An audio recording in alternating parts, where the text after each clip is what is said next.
Hey, how you doing, Mr. Hopkins? I'm good, Matthew. How are you? I'm doing wonderful. It's good to see you. You too. Um, I kind of gave you a quick briefing of what we're going to talk about. So if you're ready, we can go ahead and get started. Yeah, sure. You want me to Okay. start with my name and position? um, well, first of all, go ahead and introduce yourself to the audience and tell them a little bit about what you do for Net Health. Sure. So my name is Russell Hopkins. I'm the Director for Public Health Emergency Preparedness and Disease Surveillance at Net Health. And my department's currently involved with COVID we're managing these public health cases, the active cases, the isolation protocols, the guidance to schools. We're hoping to, you know, expand our testing capabilities and our planning efforts that we normally do day to day are certainly in play now because test sites look like a lot like the suspension sites that we had for other bioterrorist type activity where we would go out and distribute things. So vaccines and test sites, they are similar in some ways. There are unique challenges when you have a respiratory pandemic, but that is kind of the scope of the job here at NetHealth. Okay.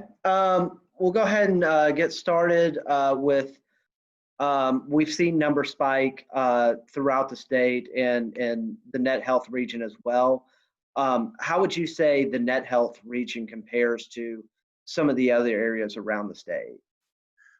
Taking into consideration hospitalizations, the number of fatalities, and kind of the external factors of testing capabilities, I think East Texas, with its unique vulnerabilities, has fared better than many regions of the state. Um, I don't want to get too far out in front of that because just about the time that we think we have the capacity to do all the testing required, that we have a surge in demand. So we're always scrambling to put things together right now, but in the overall scheme, as compared to some of our partners across the state and across the country, we've experienced far less turmoil and turnover and conflict than many other departments. Okay, so let's go into the reporting of cases. There's been a lot of conversation I've seen about how cases are reported and whatnot. So let's just start from the very beginning. I go and get tested for COVID-19. What Sure. happens from there? Okay.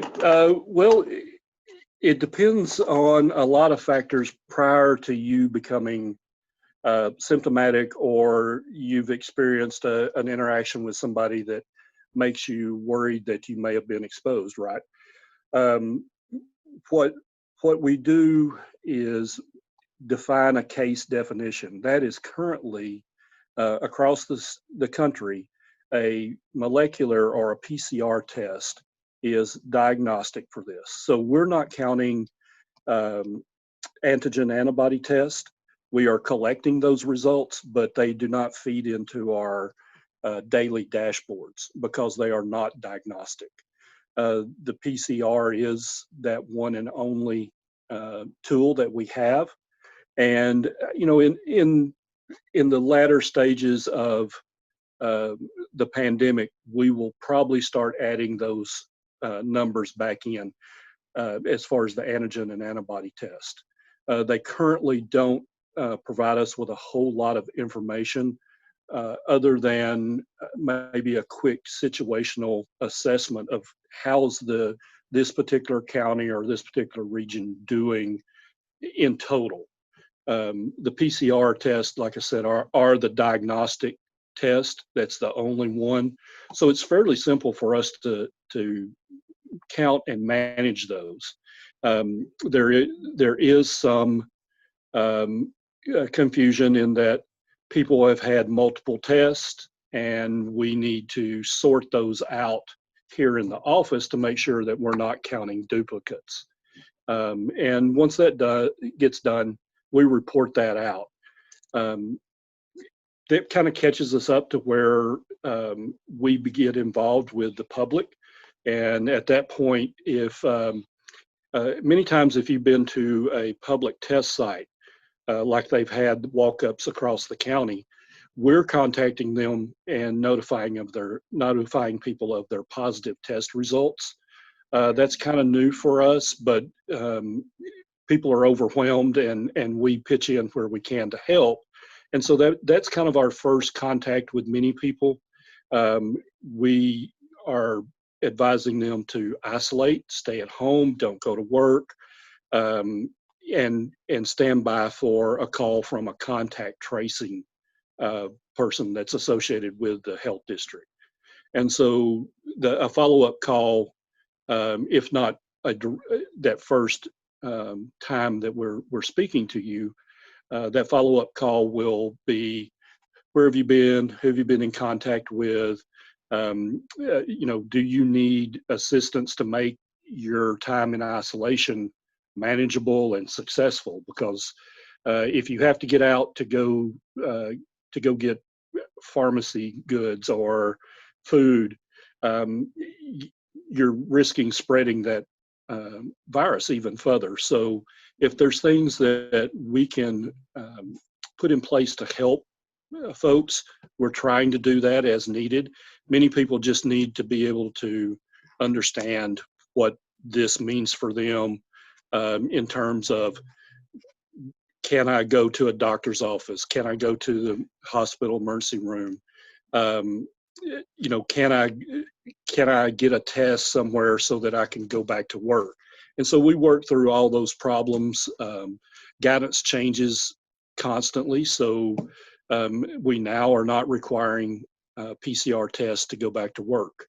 That doesn't mean that an employer won't do that, but in a public health sense, it's not guidance and recommended to do that. If you've done your 10 days with 72 hours of fever-free time without fever reducers, then you, in a public health sense, you're cleared to go back to work. As far as recovered, which is kind of the last phase, we have a definition of recovered here that goes as far as 22 days. And so on the 23rd day, if we've not been able to contact you, or if we've lost contact with you for some reason, on the 23rd day, then for public health purposes, we would consider you recovered. That doesn't always mean you're ready to go back to work. Some people are going to take longer to physically recover. The recovered in our definition is more public health. And will we continue to follow you after a certain point? And the answer to that is no, we will eventually consider the case closed. Well, is there a difference between recovered and estimated recoveries when you send out the numbers? I've seen the state health department use the term estimated recoveries a lot. I have not seen Net Health use that term a lot. So is there a difference between the two? In the conversations that people at the epidemiological background have, it means something to them. For the public, not so much. We rely at Net Health only on the one definition of recovered. You can certainly be recovered before then, because if different recommendations and guidelines apply if you're a first responder or healthcare worker. If you are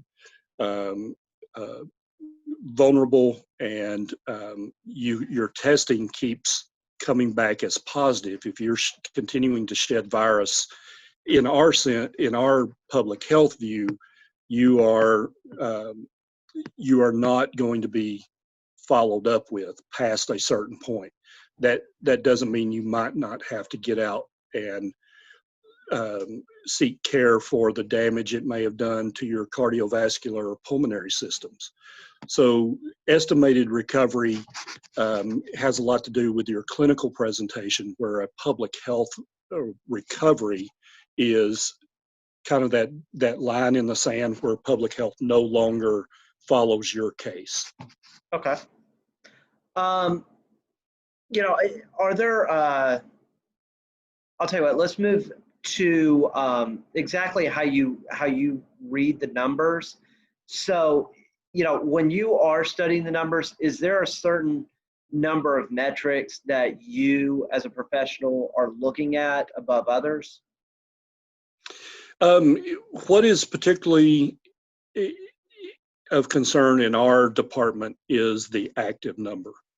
Many of the case count is dated information, because there's a sliding scale of days where there's an increase of cases, and so we're not always concerned about recovered or those cases that are not significant past a month or two. So we look at the active cases. That drives our workload within the department. That means, I have to have more equipment, more contact tracers, more capacity for office space, bandwidth, all those things that make the contact tracing job functional. Mm-hmm. And so what we try to provide is more in our leadership meetings with elected officials. We try to offer more context than just the public health view. And so we're particularly interested in the metrics from our hospitals. How well are they coping? What is their burn rates on PPE? How are they faring with their logistics chains? Also, do laboratories have enough reagent to continue to do testing? There's lots of different metrics, and being flexible has been key to our ability to understand what's going on. For example, in the beginning of the pandemic, what we saw were relatively affluential people who had traveled and came back sick. And that slowly transitioned to a community spread, but kind of it linked back to those original people who we identified as positive in some way. And then it's kind of morphed into, well, it's kind of going into our institutions, and we particularly were concerned about prisons, churches, workplaces, those kind of venues where you have a lot of social interaction. And now what we're seeing is that in particularly the 20 to 30, but also 30 to 40 age category, that's where we're seeing the spread, and kind of an uncontrolled manner right now. So our numbers kind of float along with the changing profile of the cases that we receive. And while today may be important for us to particularly understand the positivity rate that was seen at a particular test site, we always want to know, well, did that bump up the number in our hospitals? Now going to specifically just the normal layperson, not very, just someone who they see the numbers every day, they don't know how to interpret it themselves, which I assume might be different than how y'all need to interpret it at Net Health. What would you say to somebody that sees these numbers growing every day, and how they should take those numbers and what they should take out of it?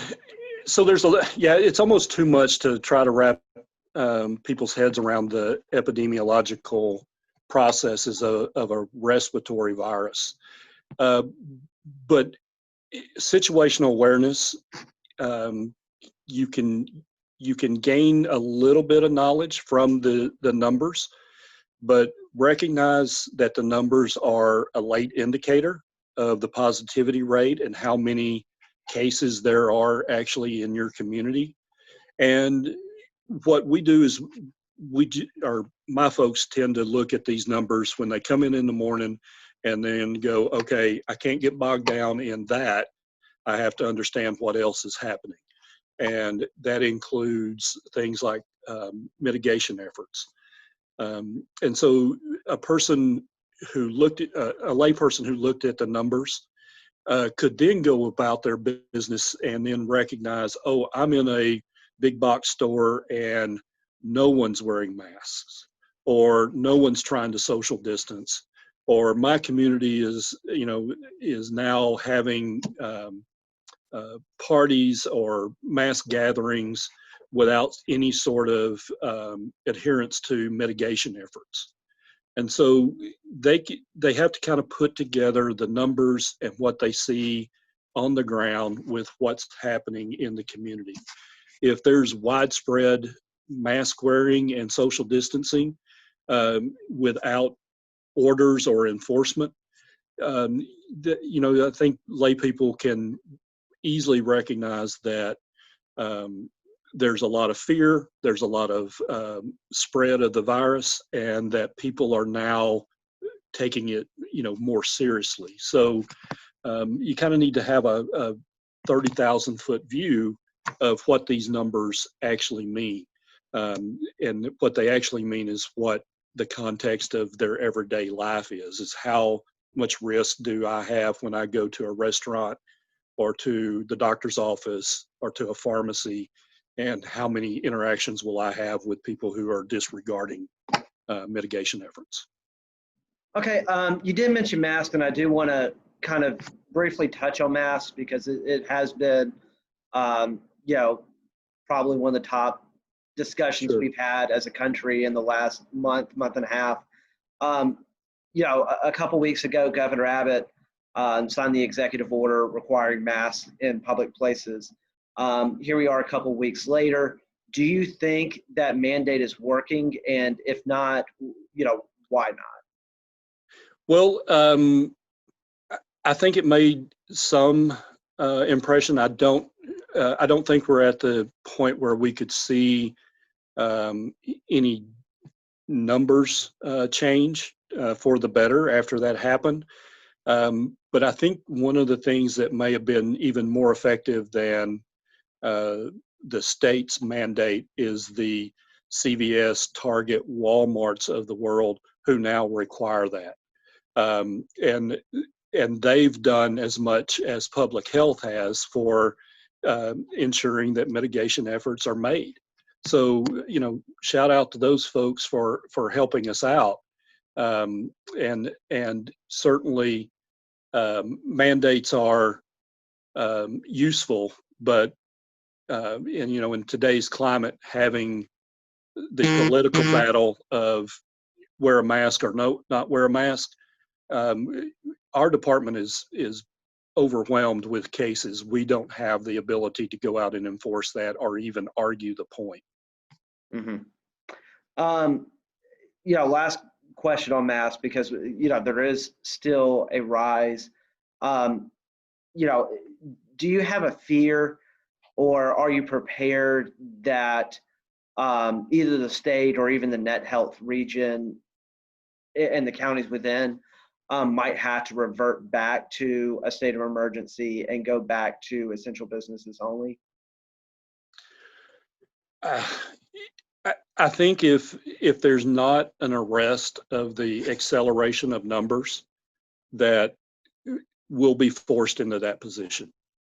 I can tell you that locally and even within the health district, we intend to follow the processes of enforcement and compliance. Right now, we are very focused on having people comply with the standard of mitigation efforts: stay away from folks and wear a mask.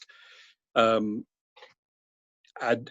don't know how to address the future, because without seeing the deceleration of cases, we're going to have to apply stricter measures. Whether that can be enforced or not, I don't know, but there is some level of self-enforcement, in that at a certain point, if you can't go in and sit down at the restaurant because there's no one left to serve you, then yeah, you're going to be forced into curbside service, which I think is an excellent argument for masks. Is wear your mask, reduce the spread, and keep business and the economy open, and make it safe for us to have visitors at the nursing home, or our kids to go to school, or for folks to go out and make a living. We really need to see those numbers come down in order to keep this in a voluntary compliance type situation, rather than us mandating and trying to enforce mask rules. The last thing I wanted to cover is in the last couple days, there has been some positive news coming out about possible vaccines. That I've seen a couple stories about vaccines going into final testing. So at Net Health, have there been conversations on, once it's available, how it might be distributed? Yeah, so the Emergency Preparedness Department exists because of the anthrax attacks back in 2001. And since that time, we've been developing plans across the 7-county jurisdiction to be able to push out antibiotics or vaccine, whatever kind of treatment that would be necessary to respond to a bioterrorism event. This being a naturally occurring disaster, we'll use those essentially the same plans and update them for the nature of this disease, which is a respiratory virus, which means rather than trying to push all 230,000 people of Smith County through a series of points of dispension, we would, and my plans have us doing that within 48 hours. We're going to need to expand that in time and in space to ensure people's safety, so that we're not the reason that the virus is spreading among people who are just trying to get vaccinated. And so that may look like H1N1's approach, where the medical clinical community got the vaccine first, and then public health followed that up with public clinics. And so it may look like that. It may be an entirely pod-driven approach, which is point of dispension in our planning. And so it may be entirely upon the health district and our plans and our resources to do that. Like you said, there was some encouraging news this week on more than one vaccine, actually. So, we will dust our plans off when it becomes available and update them to manage the throughput, to make sure everybody's as safe as they can be. But we do have those plans, and they've been in the can for years now. Okay. And then last thing, is there anything, you would like to tell the audience directly as far as moving forward? Sure. I particularly want to take a minute and praise the public health team. My epidemiologists and contact tracers in disease surveillance are on the job. They have been since January. They are overwhelmed at times, but they don't quit. They're continuing to reach out to folks. We hope to have enough phones and laptops that we're not too intrusive when we're doing contact tracing, that you don't have to spend a lot of time on the phone with us. But I really want people to know how proud they can be of those folks. They've done heroic work. Okay, well, thank you for not just taking the time out of your day to talk to me, but for all that you do and all that everybody at Net Health does for the residents of East Texas. Y'all really have done an absolute wonderful job in a very trying time for us. So It's I our really honor. appreciate all of y'all. It's an honor to be able to serve. All right, thank you so much, and hopefully we'll talk again soon. Yes, sir. Have a good day. You too. Bye-bye. Bye-bye.